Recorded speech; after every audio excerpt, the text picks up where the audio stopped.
أينما كنا أينما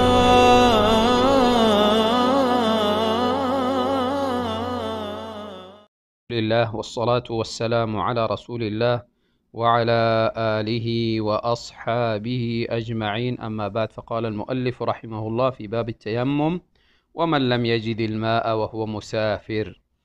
از اینجا به بعد علامه قدوری رحمه الله مسائل تیمم بیان میکنه. بعد از اینکه مسائل طهارت و همچنان احکام آب ها را بیان کرد، در ردیف یزی مسائل تیمم بیان میکنه، چون تیمم با آب و وضو ارتباطی مستقیم دارد. یعنی تیمم در کدام صورت است؟ در صورتی که آب یافت نشود و همچنان استعمال آب متعذر بوده باشد. در این صورت باز انسان تیمم میزند. تیمم در لغت گفته میشه قصد و در اصطلاح قصد مسح اعضای مخصوصی که شریعت او را مشروع قرار داده به نیت ازاله حدث، برابر است که حدثی اصغر بوده باشه یا حدثی اکبر. علامه قدوری رحمت الله علیه میفرماید: و من لم یجد الماء و هو مسافر. از اینجا به بعد صورت‌های امی تیمم از ذکر میکنه. در کدام صورت‌ها انسان تیمم میتواند که تیمم کند؟ و من لم یجد الماء، صورت اول، کسی که پیدا نکرد آب را و هو مسافر، در حالت سفر بود. قید و هو مسافر قید اغلبیت است، یعنی بیشتر امی آب کی پیدا نمیکنه؟ انسان های مسافر پیدا نمیکنه. دشت و صحراها و کوها مسافه های دور میرود، آب برش میسر نیست. اگر اشخاصی که داخل قریه ها زندگی کنه و شهرها، اینا در اغلب میست که آب برشان متوفر است. اگر احیانا آبشان از راه دور می آمد و آب بر سرشان قطع شد، در این صورت برای از اینا هم همین حکم است.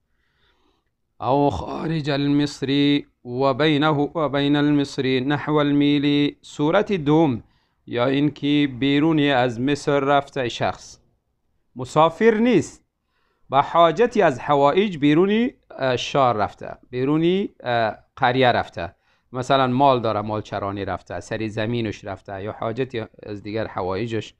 و بینه و بین از این شخص و بین المصری، در بین امو شهر یا آبادی قریه، برابر است که قریه و آبادی خودش باشه یا منطقه آبادی دیگری که آب در اونجا متوفر بوده باشه.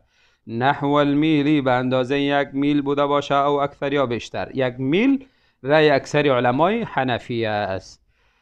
1 میل گفته میشه 4000 ذراع را، و به متر اندازه کردن تقریبا 1855 متر، یعنی از 1 کیلومتر کمتر. به همین اندازه از آب دور بوده باشه، باز بر ازی درست است که تیمم کند. او کان یجد الماء، صورتی سوم، یا این که بوده باشد آب پیدا میکنه، یعنی این تو حالت دیگر که یعنی آب برش متوفر است، یعنی آب اگر تلاش کنه آب میسر میشه برش. الا انه مریض، اگر ای شخص مریض است، آب یافت میشه، مشکل آب نیست، مشکل در خود شخص است که مریض است. فخاف، پس میترسد این شخص، این استعمل الماء، اگر استعمال کند امین آب را، اشتد مرضه، سختتر میشه مرضی ازی. بعضی مرضایی است که آب زیاد نقصان داره، خصوصا جراحتی چیزا بوده باشه، از این میترسه. در این صورت هم برای ازی درست است که تیمم کند. صورت دیگر: او خاف الجنوب این اغتسل بالماء ان یقتله البرد او یمرضه، یا اینکه انسان صحتمند است، عافیت است، تندرست است، جنوب شده، لکن میترسه که اگر آب استعمال کنه، غسل کنه یا طهارت کنه، امی آب ای را از بین میبره، چون آب بسیار خنک است و موسم هم موسم خنک و شاید اسبابی گرم شدن و همچنان گرم کردن آب هم نداره. در این صورت میگه او خاف الجنوب، یا اینکه بترسد جنوب، این اغتسل بالماء، اگر غسل کند با آب، ان یقتله البرد، اینکه هلاک کنه ایره خنکی، سردی او یمرضه یا مریضش کنه. در این صورت تمام همین صورت هایی که گذشت میگه فانه یتیمم، این شخص تیمم میکند بالصعید الطاهر، به خاکی پاک. قسمی که آیت قرآن کریم الله تعالی در سوره مائده ذکر میکنه و این کنتم مرضى او على سفر او جاء احد منكم من الغائط او لامستم النساء فلم تجدوا ماء فتيمموا صعيدا طيبا فامسحوا بوجوهكم وأيديكم منه. تمام این صورت ها را آیت خلاصه ذکر میکنه و اینجا علامه قدوری تفصیلی از این بیان کرده به عبارات خودش. و تیمم ضربتانی، تیمم میگه اینجا کیفیت و طریقه تیمم بیان میکنه. میگه تیمم میگه ضربتانی، دو زدن است، دو مرتبه زدن، دستای خود کفای خود دو مرتبه به زمین میزنی. یمسح به احداهما وجهه، مسح میکند امی تیمم کننده به احداهما به یکی می ضربه ها، وجهه چهره خود، و بالاخرى یدیه الى المرفقین، و به دیگرش دسته های خود تا آرنجه مسح میکنه، از سری پنجاه گرفته تا آرنجه ایره مسح میکنه کامل. و الله تعالی گفته بود فامسحوا بوجوهکم و ایدیکم منه، و ایره اینجا تفصیل داده که دو مرتبه کفای دست خود به زمین میزنه و یک مرتبه چهره خود مسح میکنه، مرتبه دیگری دستای خود. درباره تیمم که یک مرتبه زده شود دستای خود یا دو مرتبه، در این مسئله اختلاف هست میان علما بنا به نصوصی که در این باره مختلف میآید. نصوصی یک مرتبه هم میآید و احادیثی که دلالت به یک مرتبه میکنه و احادیثی که واضح بیان میکنه که تیمم دو مرتبه است.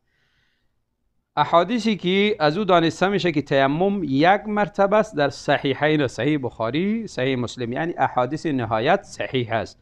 اما احادیثی که تیمم دو مرتبه ذکر میکنه، هیچ یکی از این احادیث خالی از ضعف و علت نمی باشه.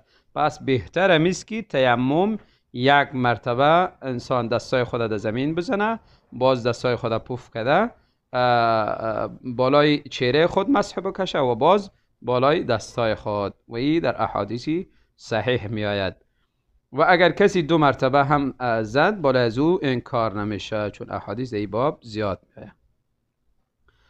و التیمم من الجنابه والحدث سواء، میگه تیمم برای جنابت و همچنان برای حدث اصغر هر دوش برابر است. یعنی یک قسم تیمم است، اینطور شده نمیتونه که برای جنابت یعنی حدث اکبر تمامی بدن تا مسح کنی، اما برای حدث اصغر فقط چهره و دستای تا مسح کنی. نه، برای هر دو چهره و دستای خود مسح میکنی، به همین اکتفا میکنی. و این شریعت الهی است دیگه، از کوائفی از این انسان پرسان نمیکنه. چیزی را که الله تعالی بیان کرده با مو دیگه انسان قناعت میکند. و یجوز التیمم عند ابی حنیفه و محمد رحمهم الله بكل ما كان من جنس الارض، و جائز است تیمم نزد امام ابو حنیفه و محمد شاگردشان به تمام آنچه که از جنس زمین بوده باشه. هر آنچه که از جنس زمین بوده باشه تفصیلش بیان میکنم، مثالایش میگه کترابی مانند خاک، و رملی مانند ریگ، و الحجری مانند سنگ، والجسی هر دو درست است، به کسر جیم و به فتح جیم، و همچنان گج، جس گفته میشه گجه، و نورتی، و نوره هم نوعی از امو گج است که سنگای ریزه را در آتش ایره خوب سهی میسوزانن و باز رفته مواد دیگری گرد کرده از او نوعی چونه میسازن. والکحلی، و همچنان سنگی سرمه، و زرنیخی نوعی از سنگ که رنگهای سفید و سرخ و انواعی داره، و همچنان دی گجم گد میکنن بری کندن مو یا ازاله مو استفاده برده میشه، و همچنان بری رنگ کردن دیوارها و غیره چیزهای دیگری. میگه در تمام یزی جایز است که انسان تیمم کنه، یعنی در تیمم دستای خود بالای از اینها بزند. وقال ابو یوسف رحمه الله میگه لا يجوز الا بالتراب والرمل خاصة، جایز نیست تیمم مگر به تراب، خاک و رملی و به سنگریزه، ریگ.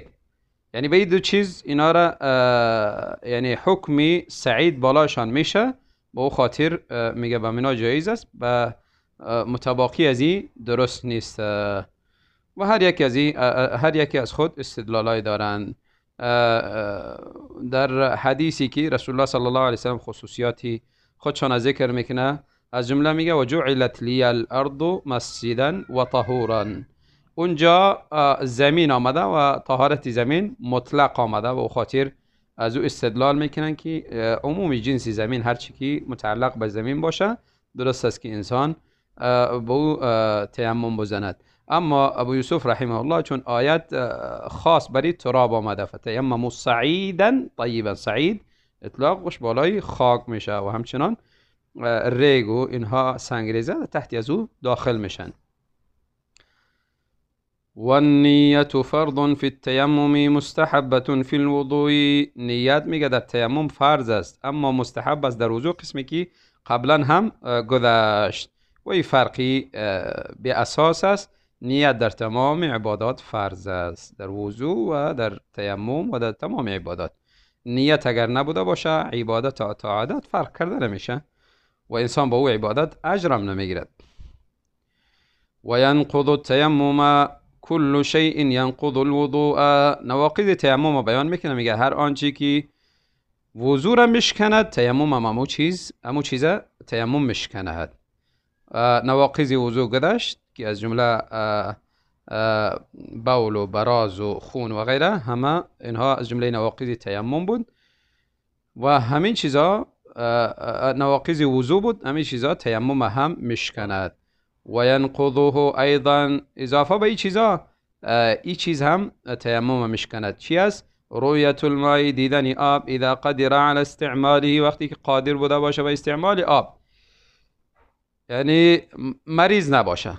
مریض خب آب پیدا میکنه لکن قادر نیست، یا اینکه شخص دیگری صحتمند است میترسه از آب، یه هم قادر نیست، یا آب موجود است لکن آب دیده میتونه، آب نزدیکش است لکن بین ازی و بین آب دشمن قرار داره، میترسه که دشمن بالایم حمله نکنه، در کمین نزنن.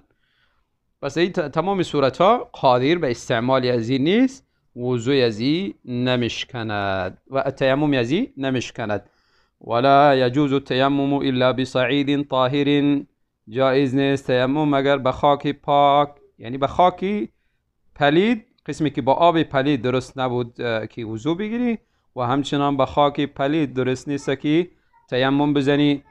و یستحب لمن لم یجد الماء في اول الوقت وهو يرجو ان يجده في آخر الوقت ان يؤخر الصلاة، و مستحب است لمن، بر شخصی که لم یجد الماء نیافت آب را در اول وقت، و هو یرجو، و او امید داره، ان یجده، اینکه پیدا کنه همی آب فی آخر الوقت در آخر وقت نماز. چی مستحب است؟ ان یؤخر الصلاة، اینکه تأخیر کنه نماز را الی آخر الوقت، تا و آخری وقت نماز. یعنی کسی در اول وقت آب پیدا نکرد و گمان غالب و امید و آرزو داشت که احتمال است که در آخر وقت آب پیدا کنم، باز میگه برای ازی مستحب است که نماز تأخیر کنه تا آخر وقت، تا اینکه آب پیدا کنه و تیمم وضو بگیره نماز بخونه. فإن وجد الماء، پس اگر یافت آب را، توضأ، وضو میگیره، بهی، به می آبی که پیدا کرده، و صلا، نماز خود میخوانه. و الا، اگر آب پیدا نکرد، تیمم میزنه و صلا، نماز میخواند. و یصلی بتیممه ما شاء من الفرائض والنوافل، و یصلی، نماز میخوانه به مو تیمم مرتبه اول زده، به مو یک تیمم، ما شاء، آنچه که خواسته باشه، من الفرائض، از فرضها، و النوافل، از نفلها، یعنی به یک تیمم میتواند که چند فرض بخواند. و همچنان نفله ها را. یعنی لازم نیست که در هر وقت تیمم، در هر وقت نمازهای فرضی یک تیمم حتمی بزند، یا اینکه هر وقت نمازی نفلی میخوانده باشه باید تیمم بزنه. نه، این چیز لازم نیست. قسمی که در وضو این لازم نبود، به یک وضو چند نماز میتوانست که بخوانه. و اگر تجدید وضو بکنه درست است برش، و همچنان تجدید تیمم بکنه برش درست است. و یجوز التیمم للصحیح فی المصر. اینجا مسئله دیگه را بیان میکنه، میگه کسایی که مقیم هستن برای از اینا تیمم نمی باشه، چون اینا بیشتر همراه آب زندگی میکنن، آب برشان متوفر است، مگر اعذار داشته باشن، مریض بوده باشن یا بترسن که آب ضرر داره برمان. در این صورت ها باز برای مقیم هم درست است که تیمم بزند. و همچنان مسئله دیگر اینجا برای مقیم بیان میکنه. و یجوز التیمم، جایز است تیمم للصحیح برای انسان صحتمند و تندرست فی المصر، در داخل شهر و قریه همه. اذا حضرت جنازه، وقتی که حاضر شود نماز جنازه، والولی غیره، ولی غیر از شخصی دیگری باشه، ولی شخصی دیگری باشه باز یعنی این نمیتوانه که جنازه را توقف بتیه و مردم انتظار بتیه که تا وقتی که این شخص وضو بگیره، چون سرپرستی جنازه است. فخاف، پس ترسید، امی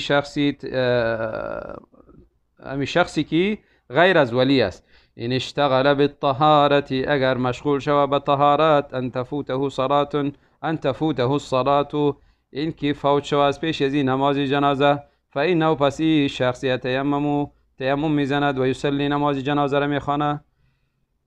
خب برای از این وقتی که آب موجود بوده باشه بهتر است که وضو بگیره. اگر نماز جنازه از پیشش رفت مشکلی نداره، نماز جنازه نمازی فرض کفایی است، تعدادی از مسلمان ها میخوانه، از سر ازی ساقط میشه. اگر این شخص طهارت کرد نماز جنازه را گیر کرد فبها و نعم، اگر گیر نکرد دیگر برش لازم نیست که حتمی تیمم زده به این نماز جنازه شرکت کنه.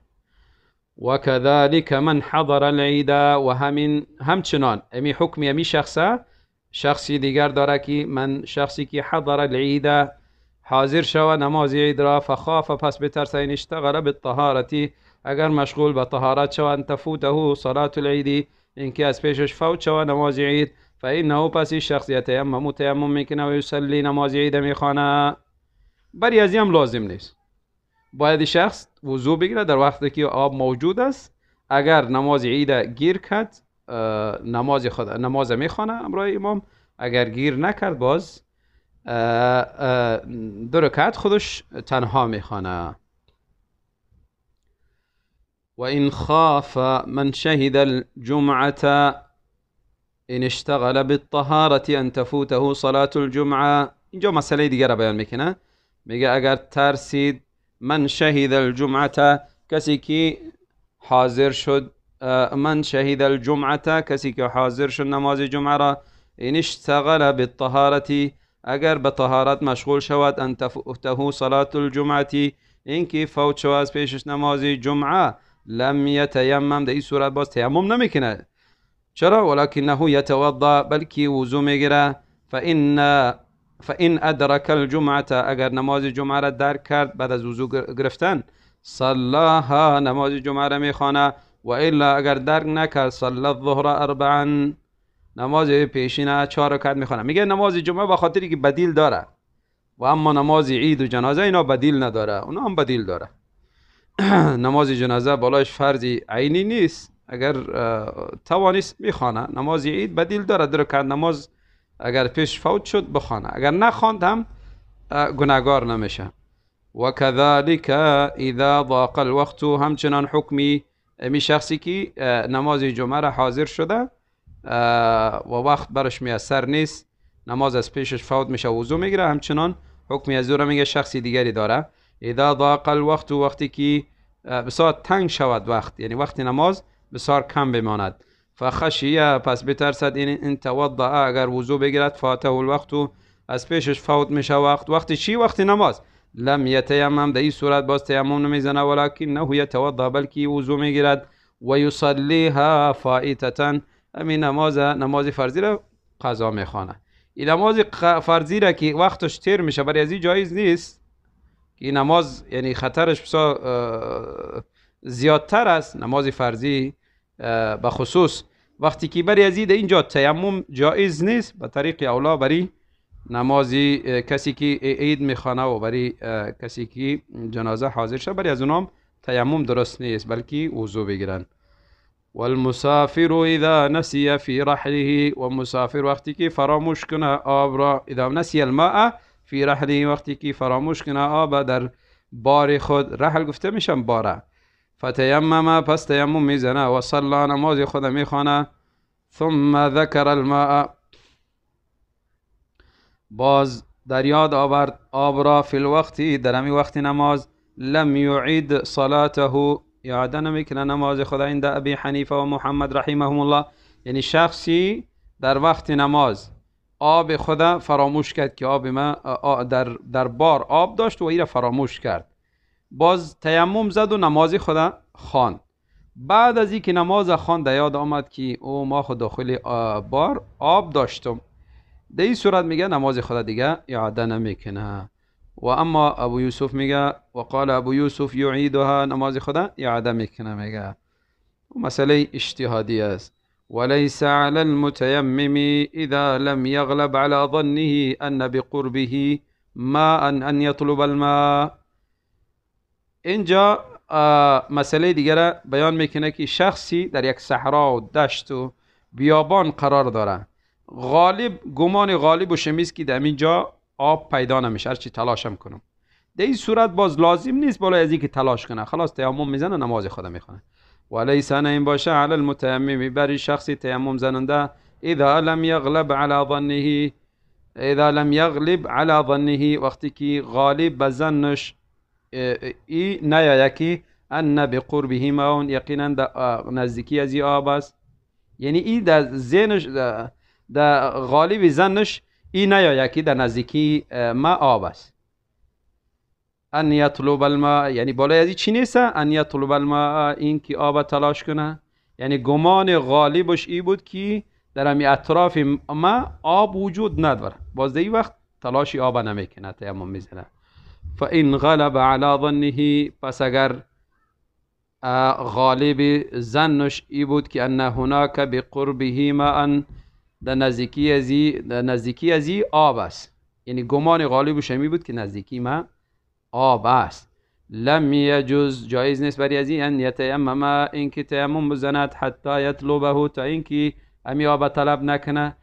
در این صورت باید تلاش کنه و بعد از تلاش اگر آب پیدا نکرد باز تیمم بزند. و ان کان مع رفیقه ماء اگر بوده باشه همراه رفیق و همسفرش آب، طلبه منه قبل ان یتیمم طلب میکنه امی آب قبل از اینکه تیمم کنه، یعنی صحرا رفتن جایی که آب وجود نداره، همراه دوستش میدانه که آب است، قبل از اینکه تیمم کنه باید رفیق خدا بگوه که به ما آب بودی که تیمم کنه. فإن منعه منه تیمم اگر می رفیقش ای را از آب منع کرد تیمم میزند و صلی نماز خدا میخوانه. البته در صورتی که توان خریدن آب نداشته باشه، در صورتی که توان خریدن آب داشت باز در این صورت آب میخره و وضو میگیرد، اگر توان نداشت تیمم میزنه نماز خدا میخواند. وصلى الله وسلم على نبينا محمد وعلى آله وأصحابه أجمعين.